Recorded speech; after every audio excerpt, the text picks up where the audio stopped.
الجن والإنس إلا ليعبدون صدق اللہ العظیم۔ تمام قسم کی حمد و ثنا، تمہیدات، تہلیلات، تسبیحات، تکبیرات اللہ تبارک و تعالیٰ کی ذات اقدس کے لیے، درود و سلام امام الانبیاء سید الاولین والآخرین، سید الثقلین، سید الحرمین، خاتم النبیین، حبیب کبریاء، آمنہ کے لال جناب محمد رسول اللہ صلی اللہ علیہ وسلم کی ذات کے لیے۔ میرے محترم سامعین کرام،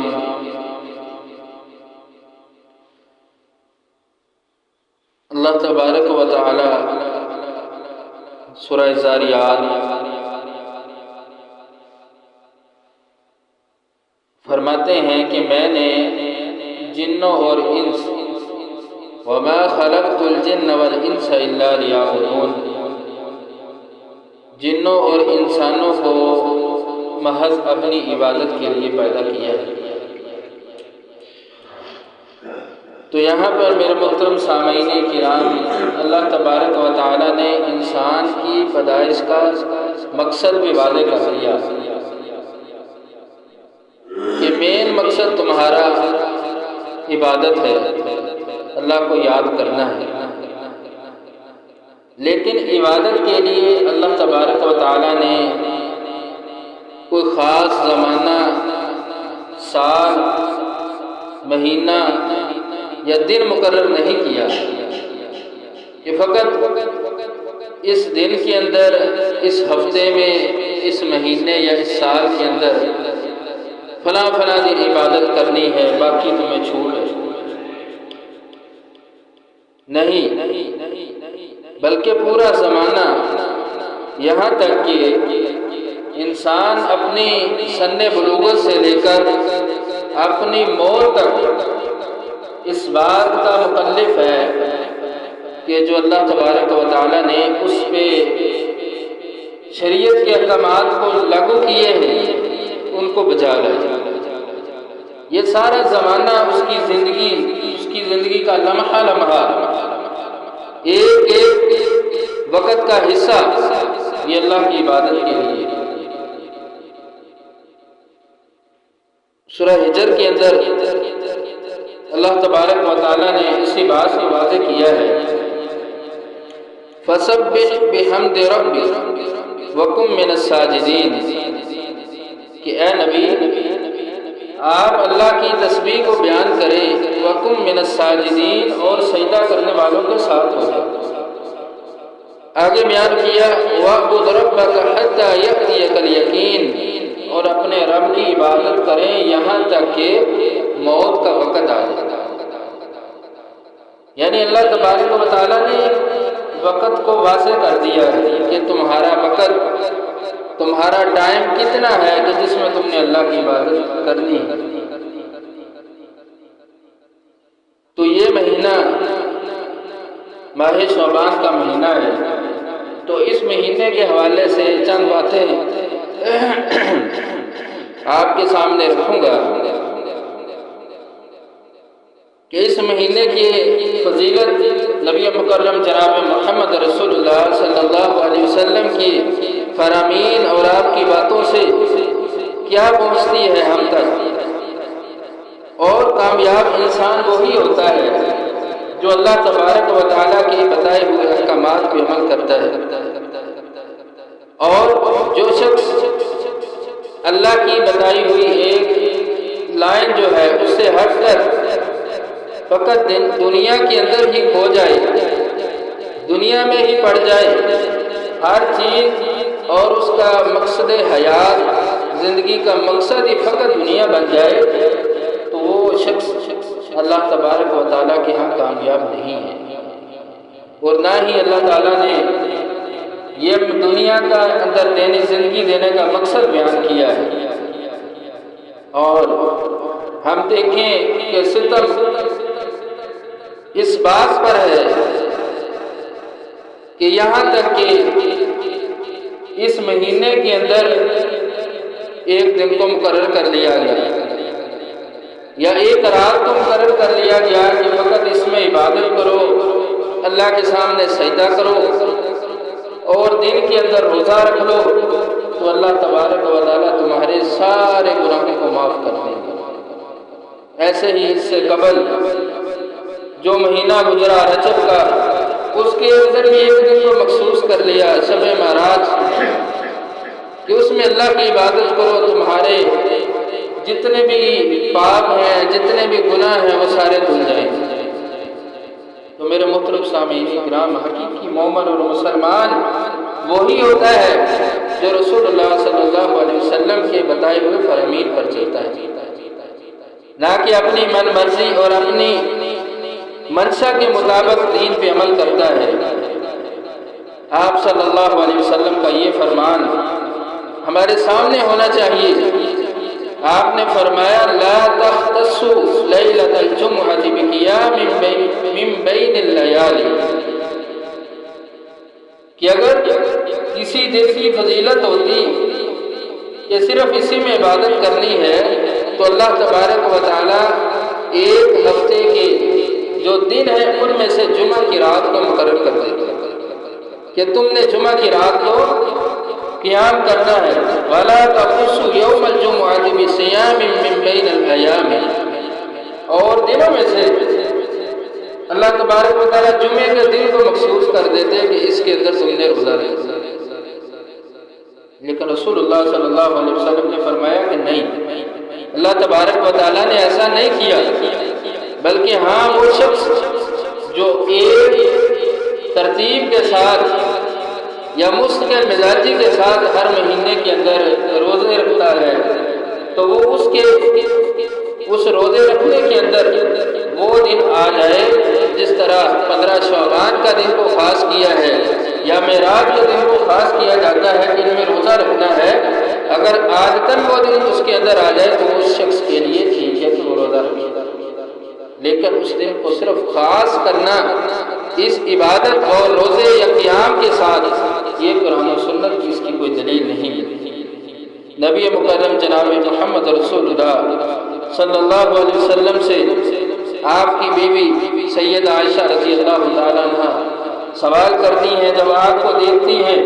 کہ آپ رات کو قیام کرتے ہیں اور قیام کی کیفیت کیا ہے؟ کیفیت یہ ہے کہ اتنا قیام،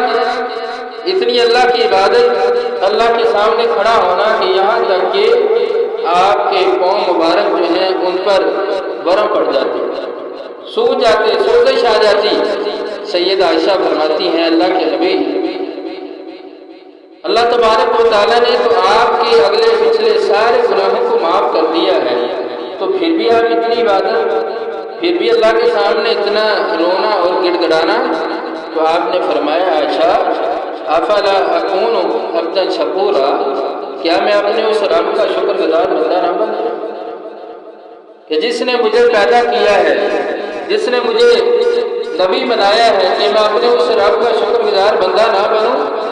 عبادت نہ کروں؟ اور یہی بات سیدنا مغیرہ بن شعبہ رضی اللہ تعالیٰ عنہ بیان کرتے ہیں کہ میں نے بھی یہی سوال کیا تو پیارے پیغمبر جناب محمد رسول اللہ صلی اللہ علیہ وسلم کا مجھے بھی یہی جواب ملا افلا اکون عبدا شکورا، کیا میں اپنے پروردگار کا شکر گزار بندہ نہ بنوں؟ یعنی رسول اللہ صلی اللہ علیہ وسلم کی زندگی سے ہمیں یہ درس ملتا ہے، یہ سبق ملتا ہے کہ آپ ایک نبی ہونے کے باوجود، سید الانبیاء ہونے کے باوجود، جب آپ سے آپ کی بیوی یا آپ کا ساتھی سوال کرتا ہے تو آپ اس میں کہتے ہیں افلا اکون عبدا شکورا، کہ میں اس رب کا شکر گزار بندہ بننا چاہتا ہوں۔ تو ایک مسلمان اور مومن کے لیے بھی یہی طریقہ ہونا چاہیے۔ اور سیدنا جابر رضی اللہ تعالیٰ عنہ بیان کرتے ہیں کہ رسول اللہ صلی اللہ علیہ وسلم خطبہ جمعہ کے اندر یہ الفاظ دہرایا کرتے تھے، پڑھا کرتے تھے اما بعد فإن خير الحديث كتاب الله۔ حمد و ثنا کے بعد اللہ کی سب سے بہترین جو بات وہ قرآن ہے، یعنی سب سے بہترین بات اللہ کا کلام ہے، قرآن ہے۔ خیر الہدی ہدی محمد صلی اللہ علیہ وسلم، اور بہترین طریقہ پیارے پیغمبر جناب محمد رسول اللہ صلی اللہ علیہ وسلم کا۔ وشر الامور محدثاتها وكل محدثة بدعة، اور کاموں میں سے سب سے برا کام نئی چیز کو دین کے اندر شامل کرنا، نئی چیز کو ایجاد کرنا، دین کا حصہ بنا دینا۔ وَكُلُّ بِدْعَةٍ ضَلَالَةٍ، اور ایسی نئی چیز ایک بدعت ہوتی ہے، اور بدعت ہر بدعت گمراہی ہے۔ وَكُلُّ ضَلَالَةٍ فِي النَّارِ، اور ہر گمراہی انسان کو آگ کی طرف لے کر جانے والی ہے۔ تو میرے محترم سامعین کرام، اس مہینے کے حوالے سے پیارے پیغمبر جناب محمد رسول اللہ صلی اللہ علیہ وسلم کے جو فرامین ہیں ان میں دو میں آپ کے سامنے رکھتا ہوں۔ ماہ شعبان کے حوالے سے سیدہ عائشہ رضی اللہ تعالیٰ عنہا بیان کرتی ہیں کہ میں نے رسول اللہ صلی اللہ علیہ وسلم کو نہیں دیکھا کہ آپ اس مہینے سے کے علاوہ کسی دوسرے مہینے کے اندر اتنے زیادہ روزے رکھتے ہیں، یعنی کثیر تعداد کے ساتھ اس شعبان کے مہینے میں آپ صلی اللہ علیہ وسلم روزہ رکھتے ہیں۔ اور اس کی حکمت پیارے پیغمبر جناب محمد رسول اللہ صلی اللہ علیہ وسلم نے واضح فرمائی ہے کہ یہ اتنے کثرت کے ساتھ اس مہینے کے اندر میں روزے رکھتا ہوں، تو اس کی وجہ کیا ہے؟ آپ نے بیان کیا کہ اس مہینے کے اندر اللہ تبارک و تعالیٰ کے ہاں اعمال کو پیش کیا جاتا ہے کہ جس نے کون سے عمل کیے ہیں، کیا کچھ کیا ہے، اعمال نامے کے اندر کیا ہے، وہ اللہ کے ہاں پیش کیے جاتے ہیں۔ تو میں چاہتا ہوں کہ جب میرے اعمال اللہ کے ہاں پیش کیے جائیں تو میرے اعمال کے اندر یہ لکھی بھی ہوگی، اسی حالت میں پیش کیے جائیں، اور یہ پیارے پیغمبر صلی اللہ علیہ وسلم نے واضح کیا۔ تو میرے محترم سامعین کرام، پھر اس مہینے کے حوالے سے ہمیں یہی بات سمجھ آتی ہے کہ اس مہینے میں اگر کوئی روزہ رکھنا چاہتا ہے تو وہ کسی دن کو خاص نہیں کرے گا کہ صرف اسی دن کا روزہ رکھنا ہے۔ اگر مسکر مزاجی کے ساتھ وہ دوسرے مہینوں کے اندر بھی روزے رکھتا ہے تو اس کے اندر بھی رکھ سکتا ہے، اس میں کوئی حرج والی بات نہیں ہے۔ لیکن اس مہینے کے کچھ ایام کو خاص کر کے یہ اعمال پیش کیے جاتے ہیں میں نے اسی مہینے کے اندر رکھنے ہیں، تو یہ طریقہ درست نہیں ہے۔ کیوں درست نہیں ہے؟ کیونکہ پیارے پیغمبر جناب محمد رسول اللہ صلی اللہ علیہ وسلم کے عمل کو سیدہ عائشہ بیان فرماتی ہیں کہ آپ روزہ رکھتے اور اس کو افطار نہیں کرتے، یعنی اتنے آپ روزے رکھتے جاتے، اور جب آپ روزہ افطار کر لیتے یعنی روزے چھوڑنا شروع کر دیتے تو پھر ہم یہ گمان کرتے کہ شاید آپ صلی اللہ علیہ وسلم نے روزہ رکھنا ہی نہیں، یعنی اس طرح روزے چھوڑنا شروع کر دیتے پھر نہیں رکھتے تھے۔ تو یہ رسول اللہ صلی اللہ علیہ وسلم کا معمول تھا۔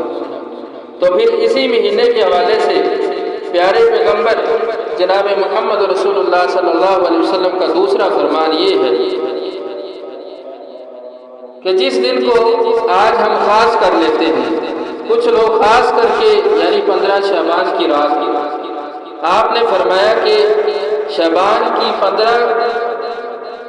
کی رات کو اللہ تبارک و تعالیٰ اپنی امت کی طرف نظر رحمت کے ساتھ دیکھتے ہیں، پھر ان میں مومنین کو معاف کر دیتے ہیں، مگر 2 قسم کے لوگ جن کو اللہ تبارک و تعالیٰ معاف نہیں کرتے، اور وہ لوگ ہوتے ہیں ان میں سے ایک مشرک شرک کرنے والا اور دوسرا کینہ پرست، جس کے دل جو ہے کینے بغض حسد کے ساتھ بھرا پڑا ہے، یہاں تک کہ وہ اپنے آپ کو اس مہلک مرض سے صاف نہ کر سکے۔ تو یہ 2 قسم کے لوگ آپ صلی اللہ علیہ وسلم نے فرمایا کہ اللہ تبارک و تعالیٰ ان کو معاف نہیں کرتے۔ تو اس کے علاوہ اس مہینے کی فضیلت کے بارے میں جو آج نئی نئی فضیلتیں اور نئی نئی باتیں پیش کی جاتی ہیں، ان کا دین اسلام کے ساتھ کوئی تعلق نہیں۔ ان میں سے ایک دو باتیں میں آپ کے سامنے پیش کرتا ہوں، جن کو بنیاد بنا کر اس مہینے میں یہ 15 شعبان کی رات، جس کو شب برات کے نام سے موسوم کیا جاتا ہے، کہ اس رات میں خاص اللہ کی عبادت کرنی چاہیے۔ دلیل اس کے لیے صحیح مسلم کی یہ حدیث پیش کی جاتی ہے کہ نبی مکرم صلی اللہ علیہ وسلم ایک مرتبہ اپنے حجرے کے اندر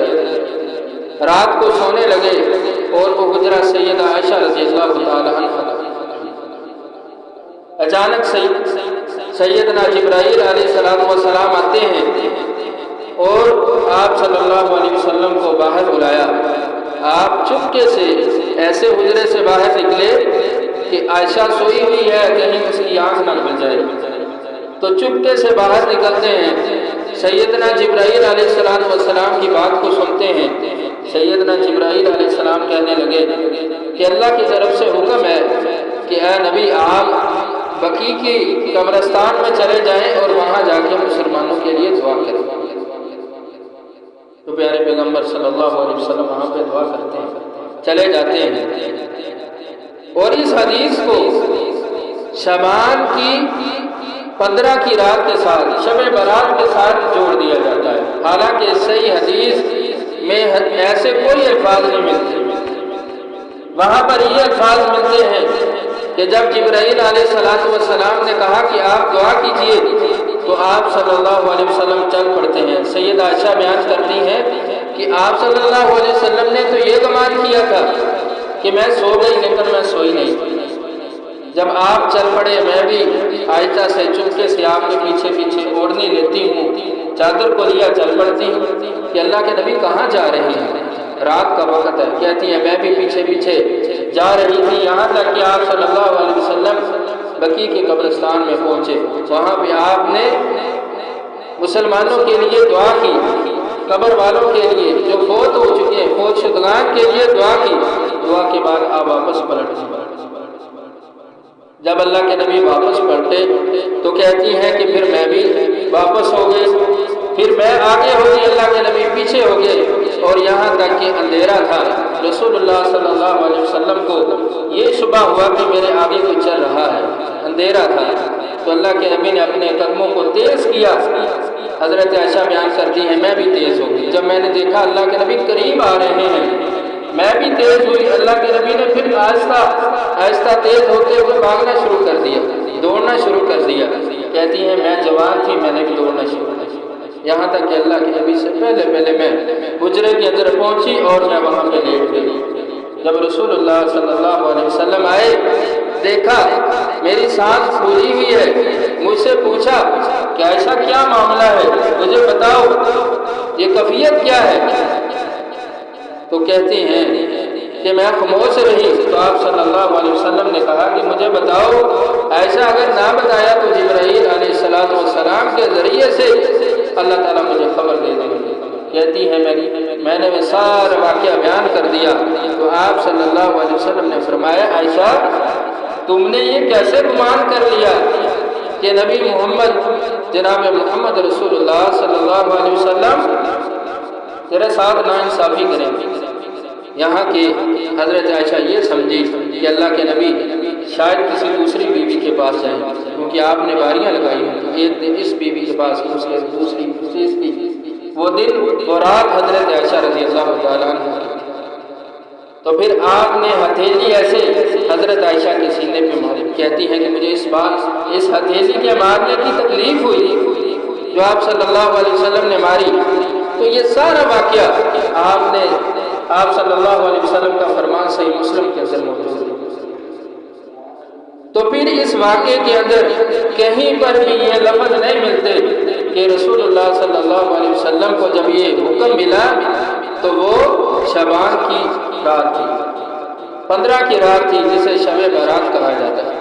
وہ شب برات کی رات نہیں، اس میں کوئی بھی ایسے دن کا مخصوص ہونا نہیں ملتا۔ تو میرے محترم سامعین کرام، پھر اس حدیث کو اس شعبان کے ساتھ جوڑ دینا یہ قتل ناانصافی ہے۔ یہ رسول اللہ صلی اللہ علیہ وسلم کے